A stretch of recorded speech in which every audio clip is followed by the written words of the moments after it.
तो एक बार फिर आप सभी लोगों का स्वागत है। आइए आज हम लोग आगे चलते हैं, जो भी अलजेब्रा में चल रहा था, जिसमें हमने एडिशन और सब्ट्रैक्शन सीख लिया था। और आज हम लोग बात करने वाले हैं अलजेब्रा में फिर से किसकी, अलजेब्रा में। ये मैं पहले भी बता चुका हूँ, फिर बता रहा हूँ कि ये बेसिक है, सबके लिए है, ठीक है ना, सभी लोग इसे देख सकते हैं। हमने क्या सीखा था अलजेब्रा का? एडिशन सीखा था, एडिशन कैसे होता है, फिर सब्ट्रैक्शन सीखा था, और फिर हम अब सीखने वाले हैं मल्टीप्लिकेशन, ठीक है। तो अलजेब्रा का मल्टीप्लिकेशन कैसे होता है आज हम लोग ये देखेंगे, ठीक है, और डिवीजन भी देखेंगे कि कैसे होता है, ठीक है। तो आइए चलिए शुरू करते हैं हम लोग फिर से। तो अब मल्टीप्लिकेशन देखते हैं, ठीक है। जैसे अगर मैं कहूं कि x इंटू एक्स कितना हो जाता है, ये x स्क्वायर। मैं कहता हूं y into y that is y cube, फिर y इंटू एक्स ये कितना होगा, तो ये हो जाएगा xy स्क्वायर, ठीक है। तो ये सारी चीजें आती कैसे हैं, ठीक है, आइए आज उसे जानते हैं हम लोग। देखिए मल्टीप्लिकेशन के कुछ रूल होते हैं। जैसे पहला रूल ये है, ठीक है, कि इसमें चीजें क्या होनी चाहिए, अगर बेस जो है, इसके जो बेस है, ठीक है, बेस अगर सेम है, ठीक है, अगर बेस सेम है तो पावर्स को क्या कर देते हैं, देन पावर्स क्या होंगी आपस में, पावर्स ऐड हो जाती हैं, ठीक है। अब कहेंगे भाई ये क्या है, तो जैसे ये बेस है, ठीक है, ये भी क्या हमारा, ये एक बेस है, और ये क्या है, ये एक पावर है, ठीक है। तो बेस क्या हो जाएगा, एक्स क्यूब की अगर बात कर ले तो ये क्या हमारा x क्या हो जाएगा, x हमारा बेस है, और ये जो क्यूब है ये इसकी पावर है, ठीक है। ये सारी चीजें हम लोग बिल्कुल एक्सपोनेंट्स में भी पढ़ने वाले हैं, ठीक है। जब एक्सपोनेंट का टर्म आएगा तो उसमें भी ये सारी चीजें और ज्यादा एक्सप्लोर मैं करूंगा कि कैसे ये होता है। चलिए अब यहां पे देखते हैं, अगर x है सिर्फ, तो x के पावर क्या है, 0 या फिर x के पावर 1। अब यहां भी बहुत लोगों को कंफ्यूजन होता है कि भाई x के पावर 0 है कि x के पावर 1 है, ठीक है। तो लोग कहते हैं x के पावर 1 है, भाई x के पावर 0 क्यों नहीं है ना, x के पावर 0 नहीं है, क्यों नहीं है, इस पे मैं एक शॉर्ट वीडियो जल्दी ही ला रहा हूं, ठीक है, उसे आप लोग देखेंगे तो समझ में आ जाएगा कि x के पावर 0 क्यों नहीं लिखते हैं। खैर फिलहाल इस पे ध्यान देते हैं। अगर कोई भी हमारे पास अगर a दिया हो या फिर b दिया हो या फिर z दिया हो, ठीक है ना, कोई भी ऐसे लिटरल दिए हों और इसके ऊपर क्या होती है, पावर हमेशा 1 होती है जब भी कुछ भी नहीं दिया होता है, ठीक है। z भी है तो इसके पावर क्या है, 1 है। मैंने क्या बताया कि बेस अगर सेम हो, किसमें, मल्टीप्लिकेशन में, अगर बेस क्या हो हमारे सेम हो तो पावर्स क्या होंगी, आपस में ऐड हो जाती हैं, बिल्कुल हो जाती है। और अगर बेस सेम नहीं हो तो वहां पे कुछ नहीं करते हैं, उससे चीजों को वैसे ही छोड़ देते हैं, बस एक पास लाके रख देते हैं। जैसे मैंने कहा x इंटू वाई, क्या ये बेस सेम है, नहीं, बेस सेम नहीं है, तो इसे कैसे लिख सकते हैं हम लोग, एक्स वाई। अच्छा बिल्कुल, क्या हम लोग x इंटू वाई को वाई एक्स लिख देंगे तो ये गलत हो जाएगा क्या, नहीं, बिल्कुल गलत नहीं होगा, ये भी सही है और ये भी सही है। कहेंगे ये कैसे, देखिए अगर मैं कहूं कि 5 इंटू 4 करें तो कितना होगा, 20 होगा, और मैं कह दूं कि 4 को पहले कर दीजिए और 5 को बाद में, तो 4 5 सा ये भी कितना होना है, ये भी तो 20 ही हो रहा है, ठीक है। बिल्कुल वैसे ही ये भी क्या होगा, एकदम इसी फॉर्म में चलेगा।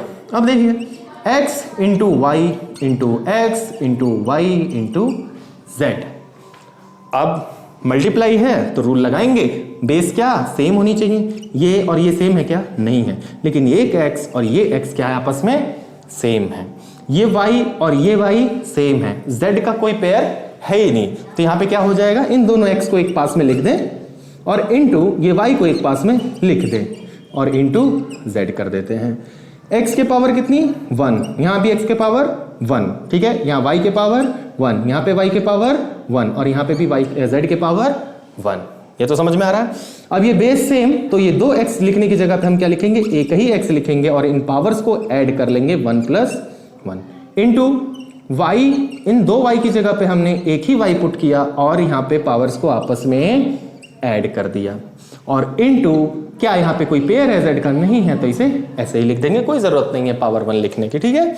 अब देखिए ये कितना हो गया, x टू द पावर 1 और 1 2 into y to the power 1 और 1 2 और into z, that is x square y square और z इसका आंसर हो जाएगा, ठीक है, समझ में आया? ठीक है, और भी एग्जांपल इसके देख लेते हैं। जैसे मैं ये कह दूं भाई कि x cube into Y to the power 5 into X के power 6 into Y to the power 9। अब यहाँ पे अब इतने बड़े बड़े पावर देख के डर जाएंगे क्या हम लोग? नहीं, बिल्कुल नहीं डरना है। करना क्या है, बस वही रूल, बेस सेम ढूंढना है। कहाँ है? ये रहा, मिल गया। इसे एक पास लिखिए x क्यूब इंटू एक्स के पावर 6 और इंटू इनको एक पास में लिख देंगे क्योंकि सेम एक जैसे हैं, तो y to the power 5 into Y to the power 9। अब क्या ये बेस सेम हुआ? इसकी 2x की जगह पे मैंने एक ही x लिखा और 3 और 6 कितना हो गया? 9, ठीक है। और इंटू y, इन दो y की जगह पे मैंने एक ही y लिखा और इन पावर को भी आपस में ऐड किया है, तो 5 और 9 कितना हो जाएगा? 14, ठीक है। अब क्या ये बेस सेम है आपस में? नहीं है, तो यहाँ पे क्या होगा? इसे ऐसे ही लिख देंगे x to the power 9 and y to the power 14, ठीक है। ये इसका आंसर हो जाएगा। आशा करता हूं कि सारी चीजें आपको समझ में आ रही हैं, ठीक है। ये देखिए, ये सारी चीजें आपको अच्छे से तब आने लगेंगी जब आप इस पे प्रैक्टिस करेंगे। मैंने पहले ही बोला था, मैथ्स जो है वो प्रैक्टिस की चीज है। जितनी ज्यादा आप प्रैक्टिस करेंगे उतना ही आपका अच्छा मैथ्स होता जाएगा, ठीक है। 2-4 क्वेश्चन ऐसे भी ले लेते हैं, जैसे sir 4x3 into 4x power 3 into 5y power 4 into 13xy। अब इसमें क्या करेंगे? इसमें भी देख लेते हैं भाई। यहां पे ये देखिए, ये जो कोफिशिएंट, इसे क्या बोलते हैं हम लोग? इसे हम लोग कोफिशिएंट बोलते हैं, कोएफिशिएंट है ना, इसे कोफिशिएंट बोलते हैं। ये भी जो भी नंबर है। अच्छा, इस x और इस y में कोई रिलेशन क्रिएट हो सकता है? बिल्कुल नहीं हो सकता, क्योंकि बेस ही सेम नहीं है। लेकिन ये 4 इंटू 5 कर सकते हैं, बिल्कुल कर सकते हैं भाई। 4 5 20 और इनमें कोई रिलेशन क्रिएट नहीं हुआ, तो x क्यूब और y to the power 4 into 13xy। अच्छा, अब यहाँ पे x के पावर 3, यहाँ पे x के पावर 1 और यहाँ पे y के पावर 1, ठीक है। और यहाँ पे y के पावर 4, यानी अब फिर से हमें क्या मिल गया? इसके बेस सेम मिल गए। फिर से इनको आपस में लाके करते हैं। अच्छा, कोफिशिएंट का मल्टीप्लाई कोफिशिएंट में ही करेंगे, ठीक है। तो 13 में जब 20 का मल्टीप्लाई करते हैं तो कितना हो जाएगा? 13 2 जा कितना होता है? 26 और एक 0 इसका लगा देंगे, 260 हो गया, है ना। और यहाँ पे x के पावर 3 और यहाँ पे x के पावर 1, दैट इज x के पावर 4। यहाँ पे y के पावर 4 और यहाँ y के power 1, that is y to the power 5। तो ये हमारा आंसर आ जाएगा इसका, ठीक है। अब आगे देखते हैं। अगर हमारे पास कुछ वैल्यू ऐसी आ जाती है कि x cube y square a into a y square x, ऐसे आ गया, तो यहाँ पे क्या करेंगे? कोई दिक्कत नहीं, x यहाँ भी है, x यहाँ भी है। अच्छा, ये चीजें ऐसे भी हो सकती हैं, एक फॉर्म में ऐसे भी हो सकती हैं। x क्यूब, इनके बीच में कुछ नहीं दिख रहा है तो multiply y square multiply a, फिर क्या है? फिर से multiply a into y square into x, ठीक है। अब दिख रहा है सब अलग अलग। ये x यहाँ है और कहाँ है x? भाई ये रहा x, तो ये x क्यूब और यहाँ पे x के power 1, x cube into x to the power 1 into y square और इंटू वाई स्क्वायर यहाँ भी है, यानी y square into y square, और क्या हो जाएगा? लास्ट में बचा है a into a, that is a to the power 1 a to the power 1। यानी जो भी सेम दिख रहा था, मैंने क्या किया? सबसे पहले उनको एक पास में लिख लिया है और उसके बाद से इनके अगर बेस सेम है तो पावर्स को क्या करना है? ऐड करना है, ठीक है। तो x टू द पावर कितना हो गया? 3 + 1 into Y to the power कितना हो गया? 2 + 2 into a to the power कितना हो जाएगा? 1 + 1 कितना हो गया भाई? तो x to the power 4 into Y to the power 4 और into a to the power 2। यानी इसे कैसे लिख सकते हैं? इसे ऐसे भी लिख सकते हैं।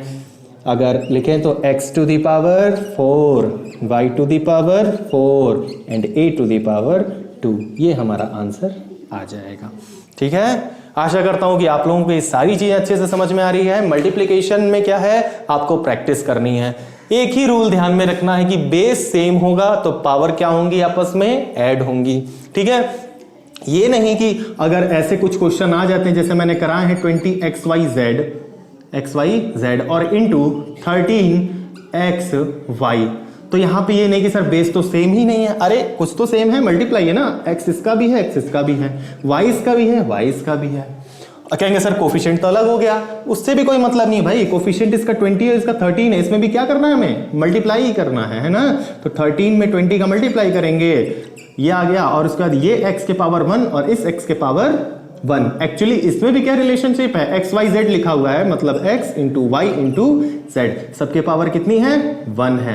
और यहां पे भी क्या दिया है, एक्स वाई, मतलब कि क्या है, x into y, that is x to the power 1 and y to the power 1। यहां पे क्या हो गया, 260 x to the power 1 multiply x to the power 1, that is x to the power 2। यहाँ पे x टू द पावर 1 है, यहाँ पे भी sorry y to the power 1 है, और यहाँ पे भी y टू द पावर 1 है, तो यहाँ पे भी y पावर 2। और z के लिए कुछ है ही नहीं, तो z को ऐसे ही लिख देंगे, ये इसका आंसर हो जाएगा। मैंने हर तरह के क्वेश्चन करा दिए हैं, ठीक है। अब जब डिवीजन पढ़ेंगे ना, तो डिवीजन में कुछ अपॉन में चीजें आएंगी, ठीक है ना, रेशनल्स टाइप के कुछ आएंगे, ठीक है ना, तो उसे भी हम लोग देख लेंगे। और फिलहाल के लिए इतना ही है ना। अब नेक्स्ट वीडियो में हम लोग डिवीजन भी सीखेंगे, काफी मजेदार तरीके से, बहुत ही मजा आएगा, ठीक है। अगर आपको ये वीडियो अच्छा लग रहा है तो आपको पता ही आपको क्या करना है, ठीक है। तो वो लाइक करिए, सब्सक्राइब करिए और इसे शेयर भी करिए, ताकि और लोगों तक हमारी वीडियो पहुंचे। जो हमारी मेहनत है वो सिर्फ आप तक ही ना सीमित रहे, वो सभी लोगों तक के लिए पहुंचे, ठीक है। तो thank you very very much कि आप लोग यहाँ आए और आपने इतना पेशेंस दिखा के हमारी वीडियो देखा।